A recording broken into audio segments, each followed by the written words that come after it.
integrantes da quadrilha eles vão responder por aborto, homicídio qualificado, formação de quadrilha, ocultação do cadáver e também por fraude processual por tudo que foi feito no corpo para ludibriar a investigação da polícia. A pena máxima pode chegar por todos esses crimes de 52 anos.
O ministro Luiz Roberto Barroso, ele acredita que será melhor para o Brasil a descriminalização do abortamento.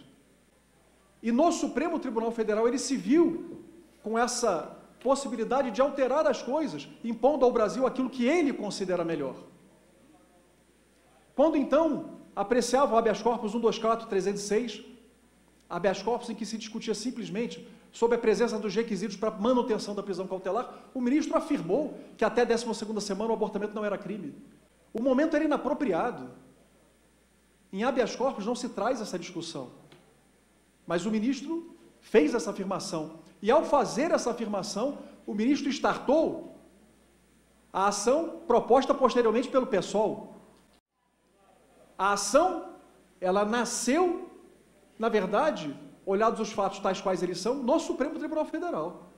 Hoje fala-se muitíssimo da judicialização da política, fala-se muitíssimo do ativismo judicial. Esse suposto ativismo judicial, que é uma expressão equivocada, porque o judiciário só age provocado, ele não toma iniciativa.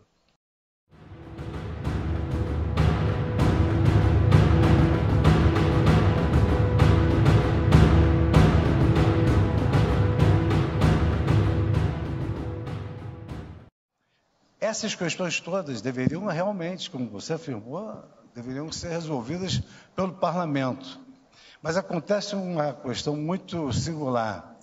O parlamento não quer pagar o preço social de decidir sobre o aborto, sobre a união afetiva ou sobre outras questões que nos faltam capacidade institucional. Então, como eles não querem pagar o preço social e como nós não somos eleitos, nós temos talvez um grau de independência maior, porque não devemos satisfação depois da investidura a absolutamente mais ninguém.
Eu rejeito a expressão ativismo. Ativismo significa uma espécie de espontaneísmo, ou seja, o judiciário agir por conta própria.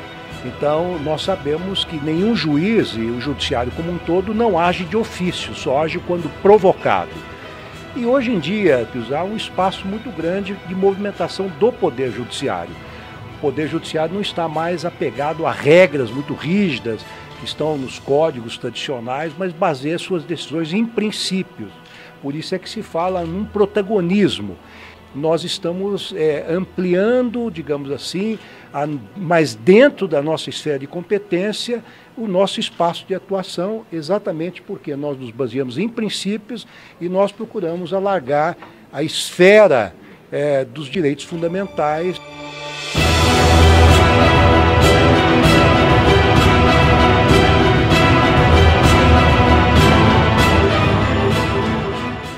Passar então ao doutor Rodrigo Pedroso, procurador da USP. O Brasil, ele vive um contexto de crise política, creio que desde 2014.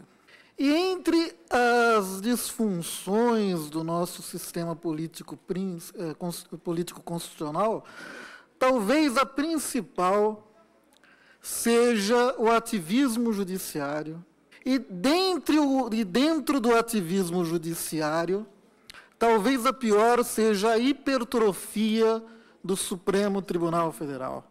É preciso, em primeiro lugar, desfazer um equívoco que as pessoas consideram o ativismo judicial uma posição legítima, uma corrente, uma escola do direito, uma corrente, como qualquer outra. Como se fosse normal, até dizem, aquele juiz é ativista, aquele outro é partidário da autocontenção, como se fossem coisas intercambiáveis e valessem a mesma coisa, como se não houvesse nenhum problema, né?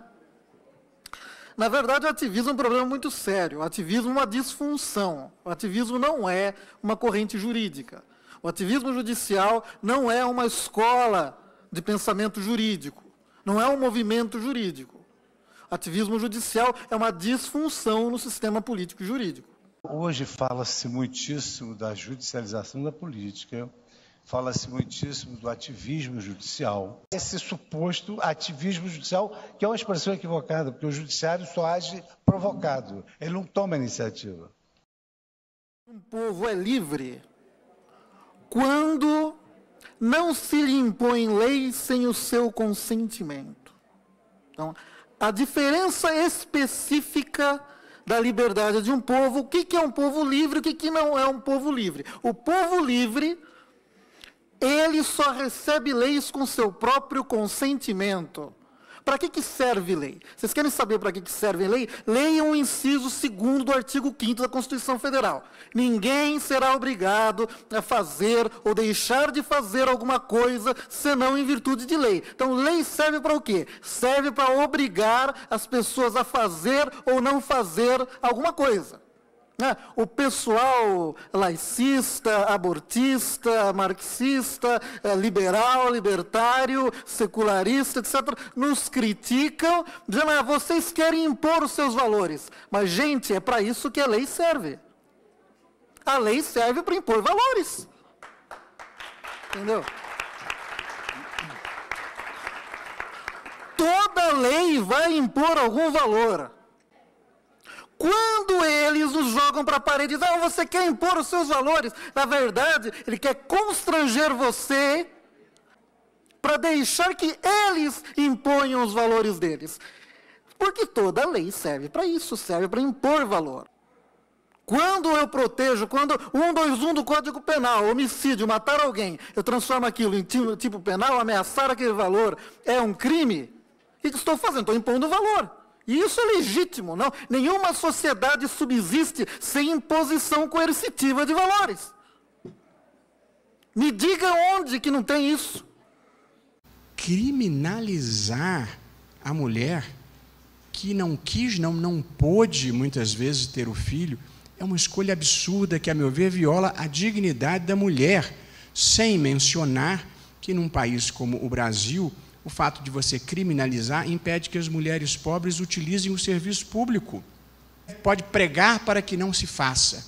Agora, criminalizar a posição do outro é uma forma autoritária e intolerante de viver a vida. Nós precisamos derrotar isso. Dos tempos da Grécia, em que as pessoas votavam, deliberavam diretamente na ágora, na praça pública, né? Isso se conservou em alguns cantões suíços. O problema, nós temos aqui um país com 200 milhões de habitantes, como é que vamos reunir todo esse tipo de gente na praça pública? Então, a solução técnica para isso é criar um corpo de representantes. E o órgão da representação nacional é o Congresso Nacional. Por isso, o Congresso vota em nome do povo soberano. Né? Ou seja, quando você impõe leis ao povo, quando você obriga as pessoas, quando você obriga você a aceitar o aborto como fosse uma extração de dente, sem o consentimento do povo, estão roubando algo do povo. Né? A gente fala muito em corrupção. No direito penal, a corrupção é o suborno, é a vantagem recebida. Mas a corrupção tem um sentido muito mais lato. A corrupção, ela existe toda vez que se subtrai algo de todos. Entendeu? Se alguém não tem o direito de legislar, e ele subtrai aquilo, isso é pior que roubar dinheiro.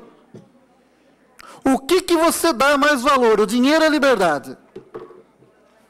Se um meliante te aponta lá uma arma e diz a bolsa ou a liberdade ou a vida, o que você escolhe? Você escolhe morrer, ser sequestrado ou entregar a bolsa? Entrega a bolsa, que é o que vale menos.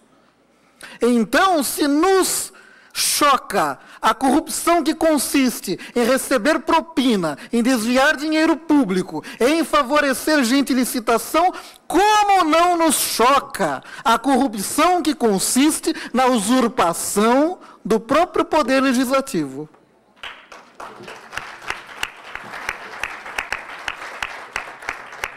É uma forma de roubo muito pior, porque nós estamos roubando algo muito mais valioso. E esse é o mal do ativismo judicial. O pessoal fala, o Supremo está legislando, o Supremo está fazendo pior que isso. Quando ele muda o sentido da Constituição, ele está fazendo algo que nem o Congresso pode fazer com quórum normal. Ele está atuando como poder constituinte derivado, como poder constituinte reformador. Sabe o que é isso? Isso é usurpar um poder que é apenas do povo. O Supremo não é poder constituinte. O parlamento não quer pagar o preço social de decidir sobre o aborto, sobre a união afetiva. Como nós não somos eleitos, Nós temos um grau de independência maior, porque não devemos satisfação, depois da investidura, a absolutamente mais ninguém. A DPF 442 está aí, desde manhã que eu cheguei aqui, eu escuto os juristas falarem, os deputados falarem, o senador falar tudo a mesma coisa, o Supremo está usurpando a atribuição do Poder Legislativo. Nós só estamos aqui porque um partido político com representação nessa casa e no país foi ao Supremo Tribunal, no outro lado, entrou com a DPF, o PSOL fez isso, foi lá. E eu quero dizer por que eles foram lá. Porque eles já viram que no debate democrático e na política, estes defensores de aborto e do assassinato de criança, aqui na política, eles já perderam. Mas eles são mal perdedores. Quando eles veem que perderam na política, esses que falam tanto de democracia, mas não gostam da verdadeira democracia, aí eles decidem judicializar o assunto do outro lado. Na verdade, o Supremo nem poderia sequer receber, nem poderia dar andamento a essa DPF.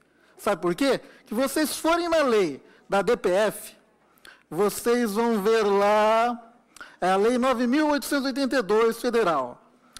O que é pressuposto para a DPF? Quando for relevante o fundamento da controvérsia constitucional sobre lei ou ato normativo, tal, anteriores à Constituição. Tem que haver controvérsia. Gente, nunca houve controvérsia sobre a constitucionalidade do crime do aborto no Brasil no primeiro trimestre. Nunca houve, até aquele HC cair nas mãos de certo ministro do Supremo Tribunal Federal, que não me ocorre o nome agora.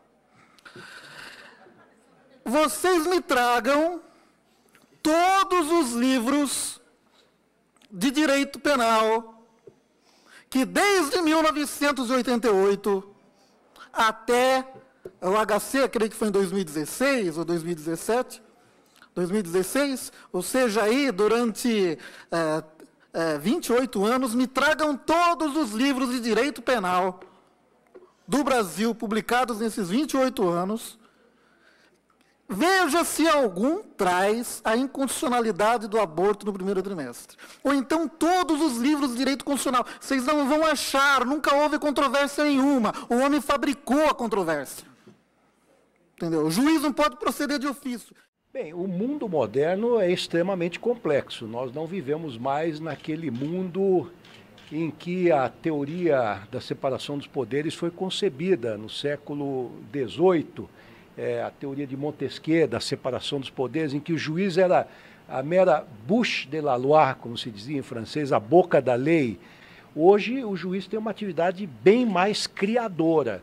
É uma atividade nova e o juiz deve também saber que ela possui certos limites. Nós não podemos atropelar ou ultrapassar esses limites, invadindo a esfera de competências do legislativo, do executivo. Essas questões todas deveriam realmente ser resolvidas pelo parlamento. Mas o parlamento não quer pagar o preço social de decidir sobre o aborto, sobre a união afetiva. E como nós não somos eleitos, nós temos um grau de independência maior, porque não devemos satisfação, depois da investidura, a absolutamente mais ninguém. Não há mecanismos de controle da Suprema Corte. Se amanhã, admitindo aqui o absurdo, só para fins exemplificativos, o Supremo dissesse que temos que cacarejar e andar de quatro quando passássemos em frente ao prédio, não haveria outra alternativa, senão a desobediência civil, se não quiséssemos nos adaptar à adesão do Supremo. Não há hoje um mecanismo de controle da Suprema Corte.